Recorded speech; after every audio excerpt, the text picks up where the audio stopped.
Tonight's ride home turned into something I never expected. A quiet road, a familiar face, and a conversation that changed the way I see myself. Before we begin, tell me in the comments which city you're watching from. And if you enjoy stories like this, please subscribe to the channel and give the video a like. It helps more than you know. The evening had cooled faster than I planned, leaving the front steps of my sister's house wrapped in a soft blue dusk. I had stayed longer than I meant to, chatting with family I hadn't seen in months, until my cousin's teenage daughter mentioned she needed the car. That's when her older brother, Ivan, offered to drive me home. I'd almost said no. It felt unnecessary, and besides, he was my cousin's son, old enough to be responsible, young enough to make me feel a bit self-conscious accepting help. But the sky was dimming and my joints had been stubborn all week, so I thanked him and agreed. When I walked outside, the street smelled faintly of pine and cool evening air. The neighborhood was quiet, just the soft hum of someone's television through a cracked window and a dog barking in the distance. Avon stood by the driver's door, tall, polite, that easygoing expression he'd had since he was a boy who used to run toy trucks across my living room floor. But now he was a grown man, somewhere in his late 20s, and though the years had changed him, he still carried that calm steadiness I remembered. I settled into the passenger seat, grateful for the cushion of warmth from the heater he'd already turned on. As he pulled away from the curb, we talked the way relatives often do. Lightly, politely, about work, about his new place on the edge of town, about how quickly the year had gone by.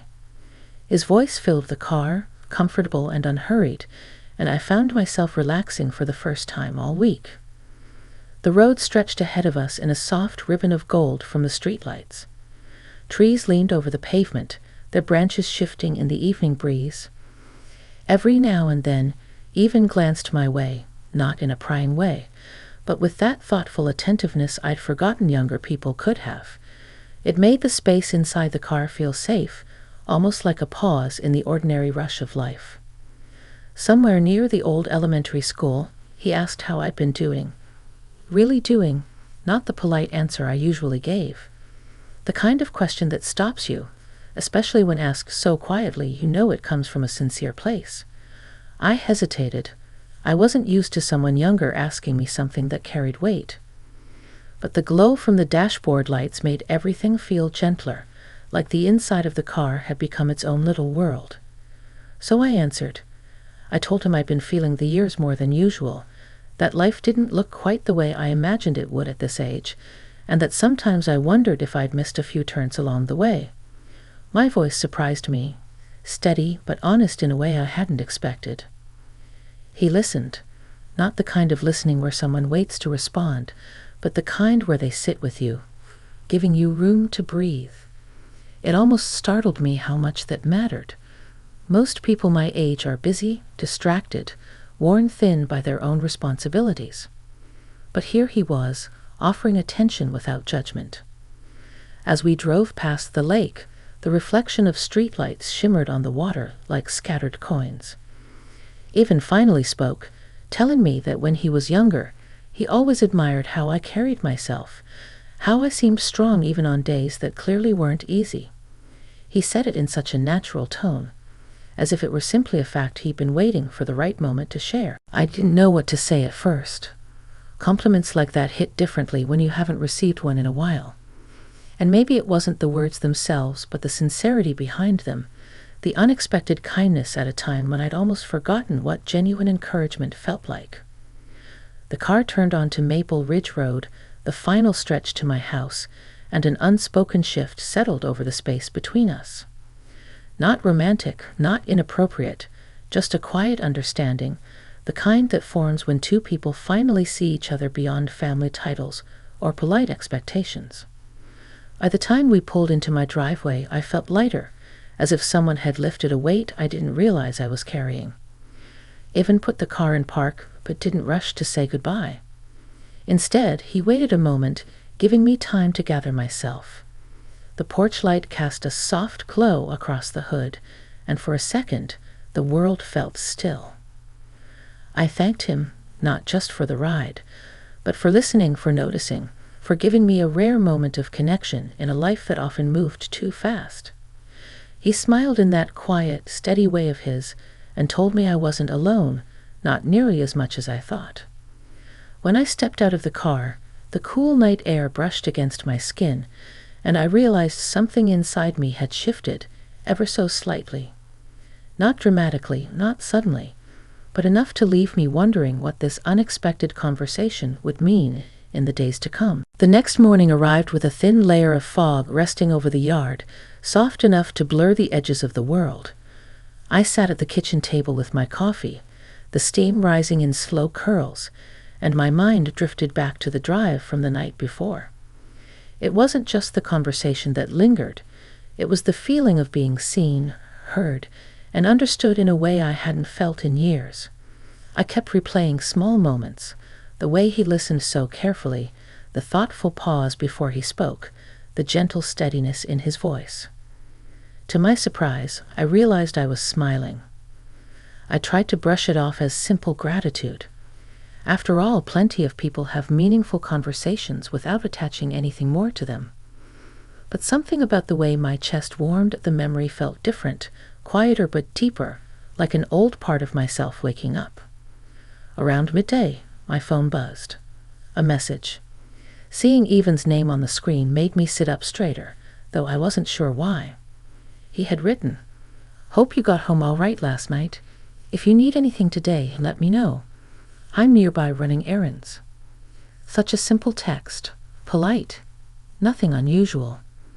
Still, my fingers hovered over the screen longer than they should have before I typed back, "Thank you again for the ride. I'm doing fine today. Hope your errands go smoothly." I set the phone aside, but it didn't stay quiet for long. A moment later, another message appeared. "I enjoyed talking with you. Didn't get the chance to say that last night." I exhaled slowly. It wasn't flirtatious, wasn't suggestive, just sincere. And yet it touched something inside me, a place I hadn't tended to in a long while. I typed back, choosing my words carefully. I enjoyed it too. It was nice to have a real conversation for once. The rest of the day moved slowly. I kept busy with small chores, but every now and then I'd catch myself thinking about his message. Not in a restless way, but with a gentle curiosity, like wondering about a distant melody you can almost, but not quite, recognize. By late afternoon, clouds gathered over the rooftops, casting the neighborhood in soft gray tones. I decided to take a walk to clear my head. The air carried the scent of damp earth and fallen leaves, and the quiet helped settle the swirl of thoughts inside me. Halfway down the block, I heard a car pull up behind me. I turned and saw Evan leaning out the passenger side window of his truck. He wore a simple jacket, his hair slightly wind-blown. "Hey," he called, smiling warmly. "I was dropping off something for my mom around the corner. Want a ride home? Looks like rain." For a moment I hesitated, not because I didn't want to accept, but because I wasn't sure how to navigate the unexpected closeness I felt around him. He didn't push. He just waited, patient as always, one hand resting on the steering wheel. Then the first few drops of rain tapped against the pavement. I laughed softly. "All right," I said, "you win this one." He stepped out to open the passenger door for me. It was an old-fashioned gesture, but it struck me in a tender way, reminding me of a time when small courtesies meant something. When I settled into the seat, he climbed back in, shaking a bit of rain from his sleeves. "You always walk this far?" he asked as he pulled away from the curb. "Sometimes," I replied. "It helps me think." "About anything in particular?" I glanced at him, surprised by the openness of the question. At my age, personal reflections usually stayed tucked in the corners of quiet evenings, not shared with someone decades younger. But the sincerity in his expression made the hesitation melt away. "Life," I said. "Choices. What comes next?" He nodded, his gaze fixed on the road. "I think about that too," he he admitted. More than people realize. His answer surprised me. I had always imagined that people his age moved through life with certainty, energized by possibilities. It hadn't occurred to me that he might carry his own doubts and questions.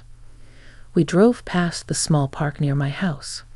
The playground sat empty, the swings shifting in the wind like they carried memories of their own. The rain tapped lightly against the windows, steady but not heavy, creating a soothing rhythm. Evans slowed the truck near the edge of the park and parked for a moment. I looked at him curiously. "I wanted to ask you something," he said, resting his hands loosely on the steering wheel.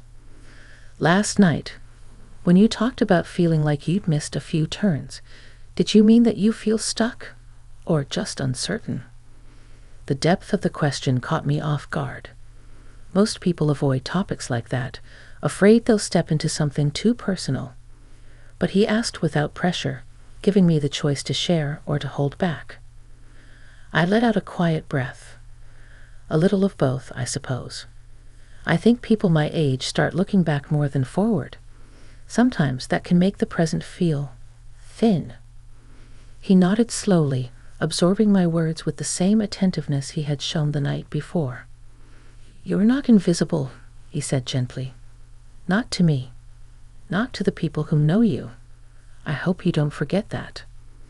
The sincerity hit harder than he probably realized. It wasn't emotional in a dramatic sense, but it reached a place inside me that had gone quiet over the years. A simple affirmation, yet profoundly grounding. I turned toward the window for a moment, watching the rain carve lines down the glass. The world outside looked softened, hazy, as though giving me a moment of privacy to gather myself. When I looked back at him, I found him watching me, not intensely, not expectantly, just with a quiet respect that made the moment feel safe. "Thank you," I whispered. "I don't hear that often." "I figured maybe you should," he replied. The rain slowed as he drove me the rest of the way home. When we reached my driveway, neither of us moved at first. The soft patter of water against the roof filled the quiet, and the space between us felt charged with something undefined but undeniably meaningful. Not romantic, not suggestive, just a deepening connection, unexpected, steady, and somehow exactly what I hadn't known I needed.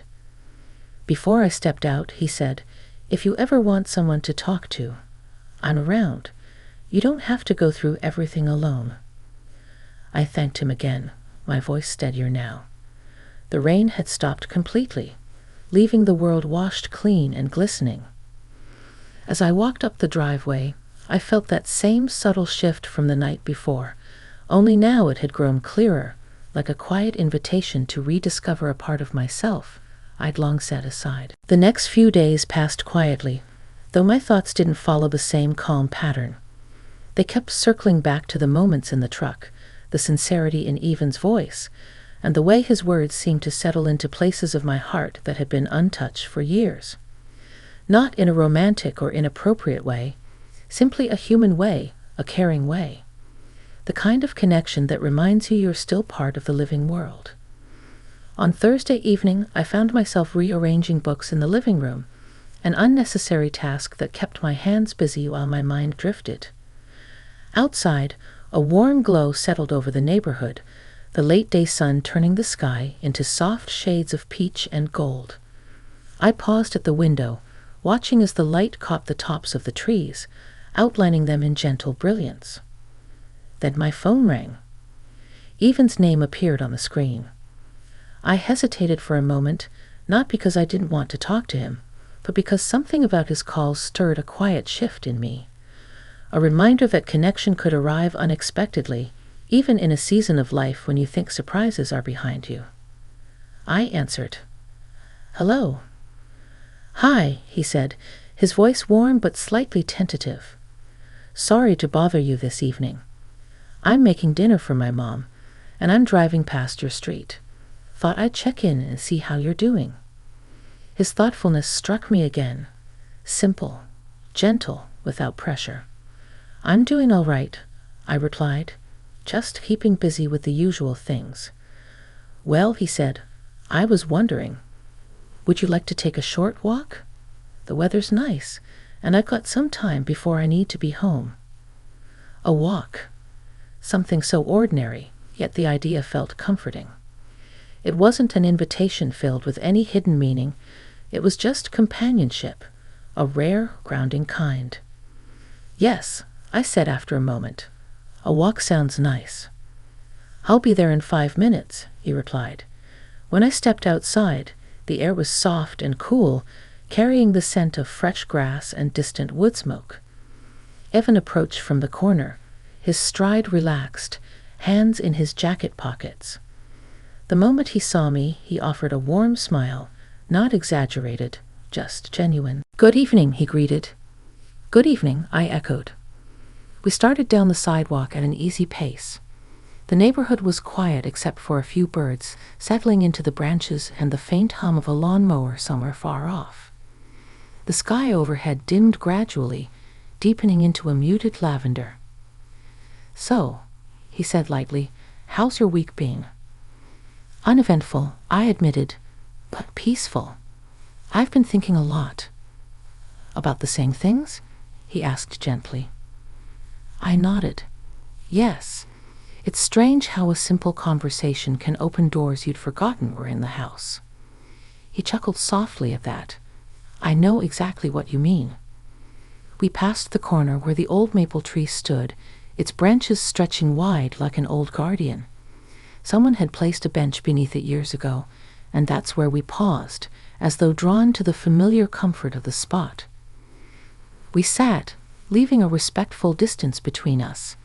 The bench creaked under our weight, and for a moment we simply listened to the quiet evening settling around us. "You know," he began, his tone thoughtful, "I think people underestimate how important it is to really talk. Not just small talk, but honest thoughts. Most of us are carrying things we don't say aloud." "I suppose that's true," I replied, "and I guess at a certain age you start believing your thoughts aren't worth sharing anymore, or that people won't really listen." He turned to me, his expression warm. "I listen, and I think you have more to say than you give yourself credit for." His words settled over me like a soft blanket, comforting, steady, not overwhelming. The sun dipped lower, casting long shadows that stretched across the quiet street. After a moment, I asked, "What about you? You said you think about life more than people realize. What did you mean?" He looked up toward the trees, considering. "I think I've always been a reflective person. People assume younger adults don't worry about direction or purpose, but I do. I've been trying to figure out where I'm headed and what kind of person I want to be." There was a sincerity in his admission that touched me deeply. Not because of the age difference, but because of the vulnerability it required. "And what have you figured out so far?" I asked softly. He smiled, faint but genuine. "That I want to be someone who pays attention, someone who shows up for people, someone who doesn't take connections for granted." His words made my throat tighten slightly, not with sadness, but with recognition. It had been so long since someone spoke with such directness, such earnestness. "I think you already are that kind of person," I murmured. He looked at me then, not intensely, but with a warmth that felt like being gently held in place, a kind of grounding presence. "Thank you," he said quietly. The sky above darkened into a deep blue sprinkled with the first hints of stars. The evening breeze picked up, brushing past us in a cool whisper. "We should head back," I said after a while. "It's getting late." We stood and began walking again, side by side. Our steps fell into an easy rhythm, neither of us rushing. As we neared my house, the porch light flicked on automatically, casting a warm circle of light at the entryway. Ivan stopped at the foot of the driveway. "Thank you for the walk," he said. "I really enjoyed it." "So did I replied. He hesitated just a moment before adding, "If you ever want to get out of the house or talk again, I'd be happy to join you." The offer was simple, respectful, and somehow meaningful in a way I couldn't quite put into words. "I'd like that," I said softly. As he walked away toward his truck, I watched him go, feeling a familiar shift inside me, a quiet movement toward something I didn't yet understand, but welcomed all the same. The night settled gently around me, and I realized this unexpected connection had already begun shaping my days in ways I couldn't ignore. Not dramatic, not complicated, just deeply human. Over the next week, life moved with its usual rhythm: morning coffee, errands, calls from friends, the hum of everyday responsibilities, but something had shifted inside me. It wasn't dramatic or overwhelming. It was more like a quiet opening, a softening of thoughts I didn't know had grown rigid with time. And though I didn't expect to see Evan again so soon, the pattern of our recent conversations lingered in my mind with a kind of gentle warmth. His sincerity had awakened parts of me that had been tucked away behind habitual caution and a long-practiced sense of self-reliance. On Sunday afternoon, the sun hung low and bright, casting a warm glow through my curtains. I was tending to the small herb garden by my kitchen window when the doorbell rang. The sound surprised me. Most of the people I knew called before dropping by. When I opened the door, Evan stood there with a paper bag in one hand, wearing a relaxed smile. "Hi," he said.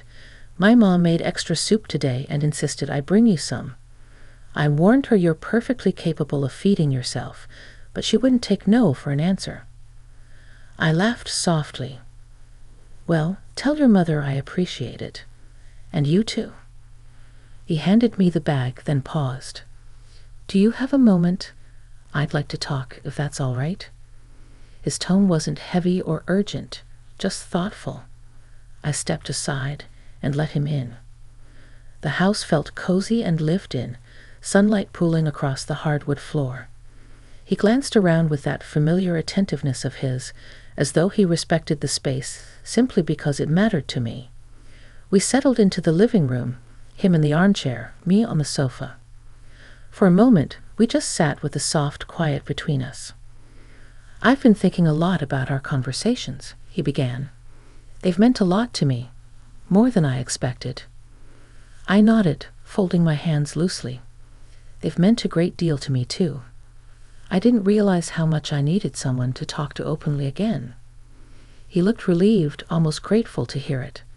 "I'm glad, I guess. I wanted to make sure I wasn't overstepping. I know we're family, and I respect that more than anything. But I also value our talks. They make me think, and they help me feel grounded." His words were steady, considerate, and without any trace of impropriety. Just honest human connection, rare and refreshing. "You're not overstepping," I said gently. "At this stage of my life, I appreciate sincerity far more than distance, and your kindness has